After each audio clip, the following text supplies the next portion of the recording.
Град Скопје неодамна распиша повик за јавна набавка за изработка на стратегиска карта и акционен план за бучавата во Скопје.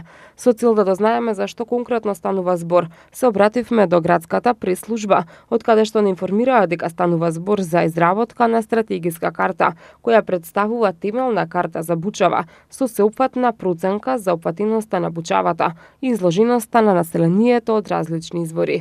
Станува збор за продолжување на активностите и анализите на состојбите со бучавата кој секторот за заштита на животната средина на град Скопје ги врши, додека со акциониот план треба да се даде план за управување со проблемите и ефектите предизвикани од бучавата, вклучувајќи и активности за намалување на истата, велат од град Скопје. Стратегиската карта на бучавата на град Скопје ќе опфати бучавата што емитираат патниот и железничкиот сообраќај, бучавата од авионите, како и индустриските локации или инсталации, кои се обврзани да обезбедат интегрирани еколошки дозволи или решенија за одобрување на еколошки елаборати. Во Македонија постои и Институт за стандардизација, чии пропишани стандарди задолжително треба да ги почитуваат институциите и правните субјекти. Советникот Горан Плетварски за Прва Скопска денеска објасни дека пропишани се и стандарди според кои градот или државата при изградба на автопати или сообраќајници задолжително треба да обезбеди уреди за намалување на бучавата. Но Институтот за стандардизација нема надлежност да казнува за непочитување на стандардите.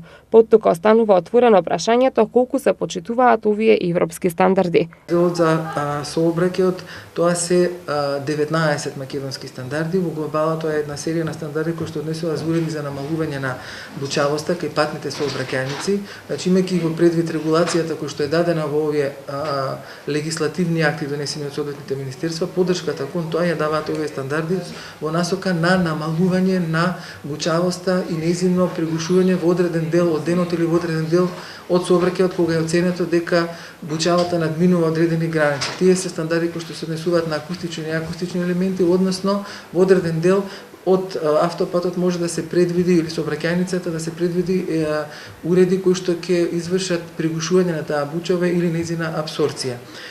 Кон овие стандарди кои што се однесуваат за уреди на намалување на бучавоста, конкретно постојат и два стандарди кои што се наменети за индустријските возила и стандардите кои што се наменети за возилата за смет, собирање на смет.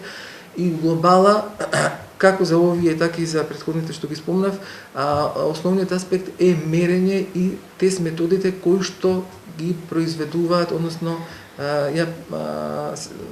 бучавата ја ствараат. Бучавата во Скопје се мери на 14 мирни места, на пролет и на есен, од страна на центрите за јавно здравје, кои што покажуваат дека на одредени места бучавата е зголемена и за 10 децибели. Негативните здравствени ефекти кај изложената популација се манифестираат како вознемиреност, нарушување на спиењето, пречки во говорната комуникација, кардиоваскуларни заболувања, нарушување на менталното здравје, успорен интелектуален развој на децата. Во однос на изложеноста на бучава, на удар се старите лица, луѓето со оштетен слух, децата кои се во фаза на когнитивниот развој и психички лабилните личности, изјави за нова професор доктор Гордана Ристовска од секторот екологија при Институтот за јавно здравје.